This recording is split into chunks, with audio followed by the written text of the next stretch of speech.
Hello everybody, I hope you all are good. So now we will read your chapter 2. हम exercise 2.2 solve कर रहे थे. हमने काफ़ी सारी सॉल्व भी कर ली थी. तो हम इसके क्वेश्चन नंबर हमने किया था 11 तक सॉल्व किया था. उसके बीच में मैंने आपको कुछ क्वेश्चन छुड़वा दिए थे जो मैंने आपको होमवर्क के लिए दिए थे. ठीक है, तो हम इसके आगे सॉल्व करते हैं. हमारी एक्सरसाइज 2.1 हो गई थी और 2.2 भी आज कंप्लीट हो जाएगी और 2.3 भी आज मैं कंप्लीट करने की कोशिश करूंगी. ठीक है, तो स्टार्ट करते हैं. 11th वाला मैंने आपको करवा दिया था, 12th आपको खुद से करना है. हम देखेंगे 13th वाला. 13th में क्या पूछ रहा है बेटा आपको? A rational number is such that when you multiply it by 5/2 and add 2/3 to the product you get -7/12. what is the number? आपको जैसे जैसे बोल रहा है वैसे वैसे करना है. सबसे पहले क्या बोल रहा है? A rational number. एक रैशनल नंबर है, इस तरीके से है कि अगर हम उस रैशनल नंबर को किससे मल्टीप्लाई करें, मल्टीप्लाई इट बाय 5/2. यानी कि हम एक रैशनल नंबर अज्यूम कर लेंगे, x मान लिया जैसे हमने, फिर x को हम किससे मल्टीप्लाई करवा देंगे, 5/2 से, एंड एड 2/3. फिर उसमें जो प्रोडक्ट आएगा फिर उसको हम किससे ऐड करवा देंगे, उसमें 2/3 ऐड करवा देंगे. फिर 2/3 ऐड करवाने के बाद क्या निकलेगा उसमें, -7/12. तो आपको ये बताना है, ये उसने बता दी इक्वेशन. इसको हमें अपने हिसाब से उस मैथमेटिकल फॉर्म में जमाना है और हमें नंबर निकालना है कि वो रैशनल नंबर क्या होगा. तो आइए करते हैं सॉल्व. आपको कॉम्प्लिकेटेड लग रहा होगा, इतना नहीं है ज्यादा कॉम्प्लिकेटेड. बस हमें लैंग्वेज, ये जो वर्ड प्रॉब्लम्स होती हैं इनको सॉल्व करना आना चाहिए. तो ये रहा आपका क्वेश्चन नंबर 13. मैंने आपके लिए पहले से सॉल्व करके रखा हुआ है, सिर्फ आपको समझना है. ठीक है, तो हमें दिया हुआ है एक रैशनल नंबर, बताया हुआ है कि एक रैशनल नंबर है. तो हमने क्या मान लिया उसको, एक एक्स अज्यूम कर लिया. फिर वो बोल रहा है उस रैशनल नंबर से आप 5/2 को मल्टीप्लाई करवाओ. तो हमने मल्टीप्लाई करवा दिया. फिर ये बोल रहा है कि उसमें 2/3 ऐड करो. जो ये प्रोडक्ट आया ना मल्टीप्लाई करवाने के बाद, इसमें क्या ऐड करना है आपको, 2/3. ये भी ऐड कर दिया. और फिर वो कह रहा है कि जब आप इसको ऐड करोगे तो इक्वल्स टू, यानी कि आंसर में क्या आएगा, -7/12 आएगा. ठीक है, तो ये क्या हो गई, हमने मैथमेटिकल फॉर्म में इसको लिख दिया जैसे जैसे वो कह रहा है. ठीक है, अब लिख दिया. हम इसको सॉल्व करेंगे. अब x को पहले 5 से मल्टीप्लाई करेंगे तो क्या आ जाएगा बेटा, 5x/2 आ जाएगा. अब इधर -7/12 है. अब इधर इसको इधर भेज देंगे क्योंकि हमें क्या निकालना है, एट द एंड हमें x की वैल्यू ही निकालनी है. तो सबको सिर्फ x को एक तरफ रख लेंगे और बाकी सबको भेजते जाएंगे और सॉल्व करते जाएंगे. यही होता है इन इक्वेशंस में. ठीक है, तो हमने इसको इधर भेज दिया. माइनस का हो गया, ये पहले प्लस का था, फिर किसका हो गया, माइनस का हो गया. अब माइनस माइनस के हो गए दोनों. अब इनका एलसीएम ले लेंगे. एलसीएम कितना आ जाएगा, 12 आ जाएगा. ठीक है, तो यहाँ पे तो -7 का -7 ही आ जाएगा. और यहाँ पे क्या आ जाएगा बेटा, -8, क्योंकि 3 की टेबल में 12 कितने टाइम्स आता है, 4 टाइम्स. 4 टाइम्स आता है तो 4 2 8. तो -7 -8 कितना हो जाएगा, माइनस माइनस प्लस. तो -7 और -8 का क्या हो गया, माइनस का 15/12. ठीक है, /12 हो गया. अब क्या है, इधर है 5x/2. अब क्या करेंगे, x सिर्फ खाली इधर हम यहाँ पे रख देंगे x, और 5 और 2 दोनों इधर भेज देंगे. अब 15/12 है यहाँ पे. 2 जो नीचे है ये ऊपर जाएगा तो इंटू 2, और ये 5 इधर नीचे आ जाएगा. अब 2 से 12 कितने टाइम्स कटेगा, 6 टाइम. 2 6 12. 5 से 15 कितने टाइम्स कटेगा, 3 टाइम्स. तो यहाँ पे कितना बच गया बेटा, माइनस का, ये माइनस का साइन है तो ये माइनस का साइन यहाँ पे आ गया, -3/6 बच गया. ठीक है, फिर इसको भी काट देंगे तो कितना हो जाएगा, -1/2. ठीक है बेटा, तो यहाँ पे आ गया आपके -1/2. x की वैल्यू आपके पास निकल के आ गई और यही आपका क्या होगा, आंसर होगा. ठीक है, क्योंकि हमने रैशनल नंबर क्या माना था, x माना था. तो हमसे क्वेश्चन में क्या पूछ रहा है, यही तो पूछ रहा है कि आप रैशनल नंबर क्या होगा वो बताओ. तो हमने निकाल ली x की वैल्यू. तो x की वैल्यू क्या निकल के आ गई बेटा, -1/2, और ये आपका आंसर है. ठीक है, आ गया होगा समझ में. अब हम नेक्स्ट क्वेश्चन सॉल्व करते हैं. ठीक है, ये हो गया हमारा क्वेश्चन नंबर 13. ठीक है, अब नेक्स्ट कितने क्वेश्चन बच रहे हैं इसके बाद मैंने आपको 13 करवा दिया, 14 आपको खुद से करना है. ठीक है, इसे अल्टरनेट चल रहा है. यानी कि एक मैं करवाऊंगी, एक आपको करना है, एक मैं कराऊंगी, इस तरह से चल रहा है, ठीक है, ताकि आपको भी सॉल्व करने का मौका मिलेगा। सारे मैं करा दूंगी तो फिर तो आपका दिमाग ही नहीं चलेगा, ठीक है। तो खुद अपना दिमाग चलाओ और वर्ड प्रॉब्लम सॉल्व करना सीखना पड़ेगा, सबसे इम्पोर्टेंट तो यही है इसमें, क्योंकि इक्वेशंस तो हम सॉल्व करनी आ गई है, इतनी देर से हम इक्वेशन सॉल्व ही कर रहे हैं। बस मेन चीज क्या है, हमें वर्ड प्रॉब्लम सॉल्व करनी है कि वो क्या कह रहा है, ठीक है। तो इनके तो एक भी क्वेश्चन मत छोड़ना, ठीक है, गलती से भी मत छोड़ देना, सारे क्वेश्चंस आपको करने हैं। नहीं आते हैं पूछ लीजिए, आप कमेंट कर दीजिए, कॉल कर लीजिए, पर आपको कैसे न कैसे करके करना है। आपको आजकल नेट पे सब अवेलेबल है, ठीक है, नेट पे देख लो, लेकिन सारे के सारे क्वेश्चंस आपको इन एक्सरसाइज के जो ये वर्ड प्रॉब्लम्स वाले हैं स्पेशली, इनको तो सॉल्व करना ही है, ठीक है। अब हम स्टार्ट करते हैं। हमने क्वेश्चन नंबर 13 किया था, तो 14 आपको करना होगा इसके अकॉर्डिंग, और अब हम करेंगे 15 वाला क्वेश्चन। 15th वाले क्वेश्चन में क्या करना है, क्वेश्चन पढ़ते हैं। I have a total of rupees 300 in coins of denomination rupees 1, 2 and rupees 5. The number of rupees 2 coins is 3 times the number of 5 coins. यानी कि सबसे पहले क्या बोल रहा है क्वेश्चन के according, I have total rupees of 300 coins, यानी कि उसके पास एक इंसान है, लड़का है, जो भी मान लो, उसके पास क्या है 300 रुपीज के कॉइन्स हैं, ठीक है।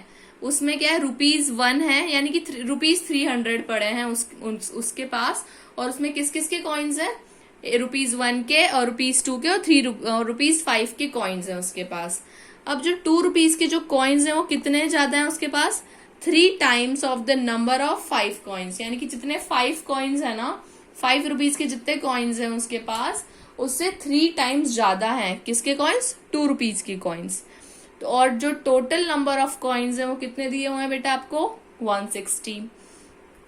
आपको क्या पता लगाना है, how many coins of each denominations are with me, ठीक है। तो ये थोड़ा कॉम्प्लिकेटेड सा है क्वेश्चन, इसके आप जब सॉल्यूशन देखोगे तो समझ में आएगा। तो हम सॉल्यूशन से ही स्टार्ट करते हैं। तो बेटा आपको क्या दिया हुआ था, आपको दिया हुआ था कि सबसे पहले हमें क्या मानना था कि let the number of ₹5 coins, यानी कि हमने जो ₹5 के कॉइन्स थे उनको क्या मान लिया, कितने नंबर है, x, ठीक है। ₹2 कॉइन्स कितने हैं उसके पास, 3x, क्योंकि उसने क्या बोला था, जो आपके पास ₹5 के जितने कॉइन्स हैं, तो जो ₹2 के कॉइन्स है वो उससे 3 टाइम्स ज्यादा है, जितने 5 के कॉइन्स हैं और तो जो ₹2 के कॉइन्स है उसके 3 ज्यादा है। तो यहाँ पे x माना, तो इसको हमने क्या मान लिया, 3x मान लिया, इस तरह से। And the number of ₹1 coins, यानी कि ₹1 के कितने कॉइन्स है उसके पास, टोटल नंबर कितने दे रखे हैं कॉइन्स के, 160 दे रखे हैं, ठीक है।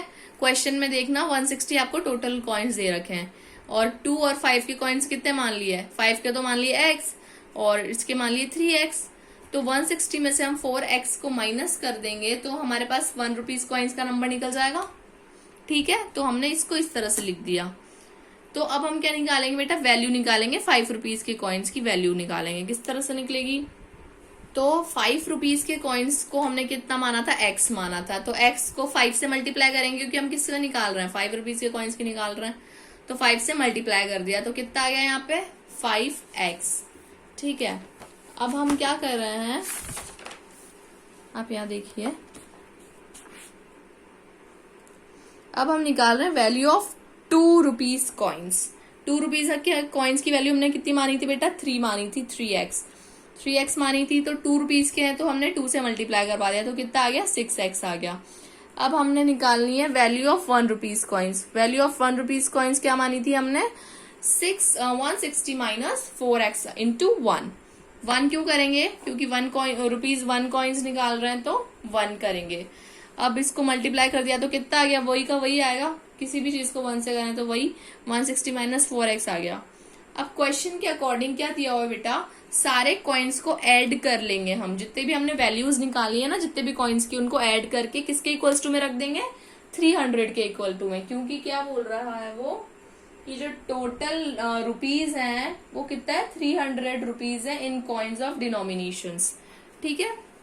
इन सबको ऐड करके वो कितने बता रहा है कि 300 निकलेंगे, ये तो वो पहले ही बता चुका है, पर हमें क्या निकालना है, हमें x की वैल्यू फाइंड करनी है पहले। तो हमने सबकी वैल्यू रख दी, 1 रुपीज कॉइन्स की कितनी थी, ये थी 160 माइनस 4x।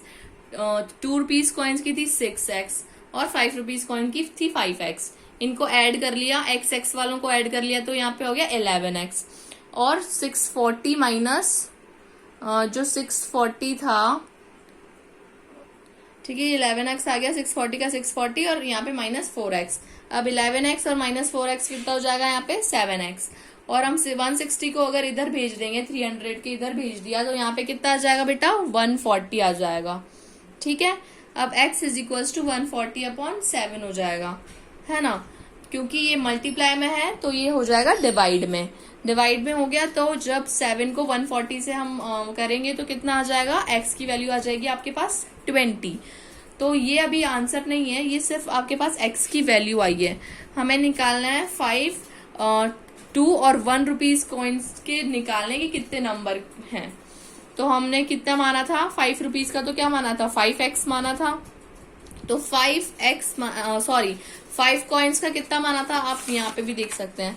5 का हमने माना था x, 2 रुपीज का कितना माना था 3x और 1 रुपीज का इतना माना था। अब हम यहाँ पे बस x की वैल्यू डालते जाएंगे। यहाँ पे 5 कॉइन्स का तो x ही था तो x की वैल्यू 20 आ गई, तो 20 आ गया यहाँ पे। यहाँ पे अगर हम 2 रुपीज की बात करें, 2 रुपीज कॉइन्स की बात करें तो क्या वैल्यू थी यहाँ पे 3x थी। तो 3 इंटू 2 कितना होता है, 3 इंटू 20 60 होता है। तो इसके कितने आ गए, कॉइन्स के नंबर आ गए आपके पास 60। अब अगर आप 1 की निकालें, रुपीज 1 की कॉइन्स की निकालें तो क्या था आपके पास 640 माइनस 4x। तो वही वैल्यू पुट कर दी यहाँ पे 20, 640 माइनस 80 आ गया। फिर 160 में से हम 80 को माइनस करेंगे तो कितना आ जाएगा 80। तो हमारे को ये निकालना था, सबके नंबर्स निकालने थे आपको, 5 के, 2 के और 1 कॉइन्स के नंबर्स निकालने थे। तो सबके नंबर्स निकल के आ गए। ठीक है, तो यही आपका आंसर है। ठीक है बेटा, 20, 60 और 80, दैट इज योर आंसर।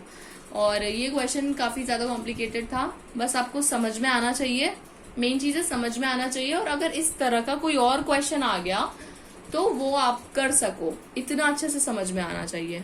ठीक है, क्योंकि हम बस ये देख सकते हैं कि अलग अलग तरह के क्वेश्चंस कर सकें। जितने भी वर्ड प्रॉब्लम्स हैं उनमें क्या वैरायटी ऑफ क्वेश्चंस हम मोस्टली क्या कवर कर लें, ताकि कोई भी क्वेश्चन आए आप सॉल्व कर लो, है ना। तो ये हो गया आपकी एक्सरसाइज 2.2 हो गई आपकी मेरी तरफ से। अब हम करेंगे एक्सरसाइज 2.3। अब जो 16 वाला क्वेश्चन बच रहा है वो भी कुछ इसी तरह का है, ये आप घर पे बैठ के सॉल्व करिए। अब हम करेंगे एक्सरसाइज 2.3। आपकी 2.2 कंप्लीट हो चुकी है और जो भी बच रहा है होमवर्क में आप सॉल्व करिए प्लीज। अब हम करेंगे exercise 2.3। Solve the following questions and check your results. हमें इक्वेशंस दी हुई हैं, कुछ भी नहीं है, वैसी की वैसी जो 2.1 एक्सरसाइज थी वैसी ही है, बस थोड़ी इक्वेशंस का लेवल बढ़ चुका है, थोड़ा सा कॉम्प्लिकेटेड है, हल्की सी, बाकी वो की वही है। तो हमें बस इक्वेशन सॉल्व करनी है। तो जो मुझे थोड़ी कॉम्प्लिकेटेड इक्वेशंस लग रही हैं जो आप सॉल्व नहीं कर पाओगे वो मैं सॉल्व करवा देती हूँ, बाकी तो आपको करना ही है। ठीक है, सो स्टूडेंट्स, अब हम एक्सरसाइज 2.3 के कुछ क्वेश्चंस हैं, जैसे कि पहले हम बुक में देख लेते हैं। बुक में आपको दिए हुए हैं इस तरह के क्वेश्चंस दिए हुए हैं, आपको 10 क्वेश्चंस दिए हुए हैं। ठीक है, तो आप खुद भी देख लीजिए, मुझे लगता है आप सॉल्व कर लेंगे। जैसे फर्स्ट वाला है, कुछ भी नहीं करना है, इसमें x की वैल्यू इधर ले जाके 2x और x की वैल्यू निकल जाएगी।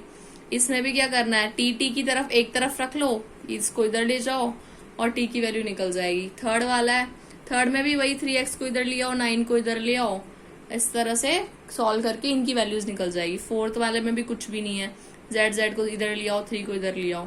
बस हमें क्या करना है, इन ऐसी इक्वेशंस में क्या करना होता है, जो वेरिएबल होता है उनको फाइंड आउट करना है। जैसे x है तो x की निकालनी है, t है तो t की वैल्यू निकालनी है।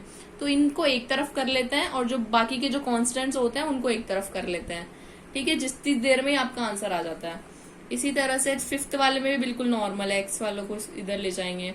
सिक्स्थ में क्या करना है, पहले 3 को मल्टीप्लाई करवाएंगे x से, फिर 3 को 1 से करवाएंगे, फिर x वाली टर्म्स एक तरफ कर लेंगे और कांस्टेंट टर्म्स कर लेंगे एक तरफ। इसमें क्या करना है, 7th वाले में आपको 5 पहले x से मल्टीप्लाई करवा देंगे, 5 को 5x हो जाएगा, फिर 4 को x से और 4 को 10 से मल्टीप्लाई करवा देंगे, फिर x वाली एक तरफ रख लेंगे, बाकी इस तरह से होगा। ये 7th वाला कुछ भी नहीं है, सिंपल सा है।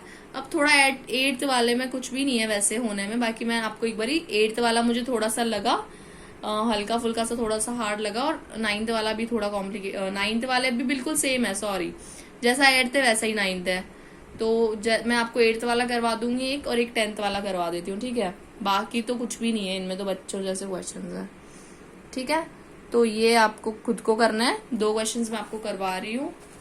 सो लेट्स सी, 8th वाला देखते हैं सबसे पहले हम।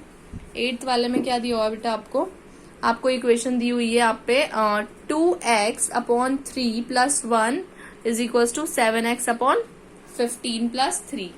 ये आपको दे रखी है इक्वेशन। ये लग रही होगी आपको कॉम्प्लिकेटेड, बस आपको क्या करना है, x वाली टर्म्स एक तरफ कर लो।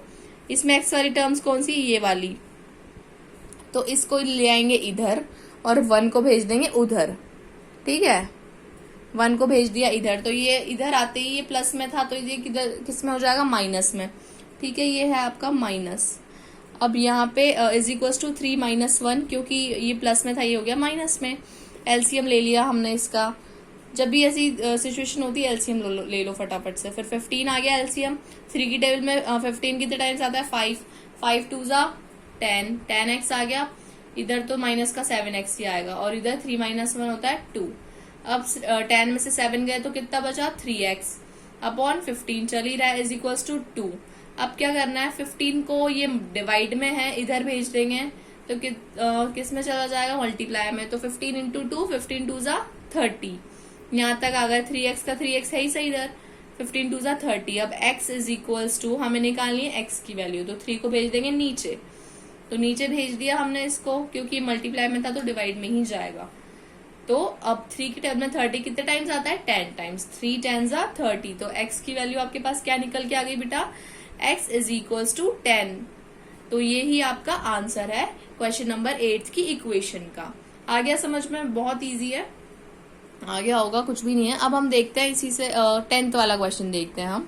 क्वेश्चन नंबर 10th में क्या दिया हुआ बेटा, आपको ये इक्वेशन दी हुई है, 3m = 5m - 8/5। ये दे रखी है आपको इक्वेशन। अब क्या करना है, वही हर क्वेश्चन में यही करना है। अब यहाँ पे m की वैल्यू फाइंड करनी है, तो m को इधर ले चलते हैं, ठीक है। किधर ले चले हम, इस तरह से अरेंज करना होता है, ताकि जो वो माइनस माइनस की डिजिट्स भी का जो चक्कर होता है वो भी खत्म हो जाए। अब जैसे क्या करना है हमें, ये है हमारी तरफ 5m को हम इधर ही रखेंगे, ठीक है। हम -8/5 को इधर ले जाएंगे, और 3m को भी इधर ले आएंगे। तो ये जो प्लस का है, ये 5m की तरफ आते ही तो कितने हो गया, -3 का हो गया। और ये जो है इसको ले जाएंगे हम इधर की तरफ, तो हम लिख तो इधर इस तरह से लिख सकते हैं। तो 5m माइनस ये उधर गया, तो ये प्लस का हो गया 8/5।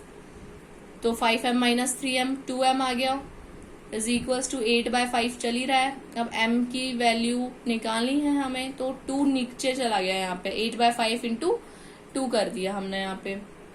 अब 5 2 क्या होता है, 10, तो 8/10 आ गया यहाँ पे, m की वैल्यू हो गई 8/10। और मेन चीज क्या होती है बेटा, आंसर अगर आपको लाना है तो जितनी जहां तक कट सकता है ना, जहां तक जितना छोटी वैल्यू आ सकती है, जैसे हम यहाँ पे 8/10 है, ये कट के क्या लिख सकते हैं हम इसको, 4/5। तो हमेशा आंसर इसी तरह से देना है, ठीक है। तो इसको काट दिया हमने, तो 2 से काटा 4 और 2 से काटा 5 टाइम्स। तो m = क्या आ गई बेटा आपके पास वैल्यू, 4/5। तो यही 10th वाले का सॉल्यूशन है, 4/5। तो देखिए हल्के से कॉम्प्लिकेटेड लग रहे थे हमें, लेकिन ये खुद ही इतने इजी है, तो ऊपर वाले तो और इजी होंगे, इनके जितने भी है उनको तो फटाफट कर दोगे आप। तो ये हो गई आपकी एक्सरसाइज 2.3 मेरी तरफ से कंप्लीट। आपके होमवर्क मैंने आपको काफी सारा होमवर्क दे दिया है, तो वैसे बिल्कुल इजी सा होमवर्क है ये, कुछ भी नहीं है। 2.3 ये आपको घर से बैठ के सॉल्व करनी है। बहुत सारे मैंने 2 करवा दिए, बाकी के तो आपको ही करना है, ठीक है। तो आज ये वीडियो देखने के बाद सारा कंप्लीट कर लेना, क्योंकि फिर हम नेक्स्ट का क्या करेंगे, एक्सरसाइज 2.4 करेंगे। ये तो कॉम्प्लिकेटेड है, ठीक है। इसको आपको अच्छे से, आप चाहते हो कि हमें आ जाए, तो आप 2.3 तक मैंने जितना भी आपको होमवर्क दिया है, जो भी दिया है करने के लिए, वो सब सॉल्व करके ही आना इस वीडियो को पढ़ने के लिए, क्योंकि ये थोड़ी सी कॉम्प्लिकेटेड है। है ना। तो फिर आज की वीडियो हम यहीं एंड करते हैं। तब तक के लिए stay home, stay safe and bye bye.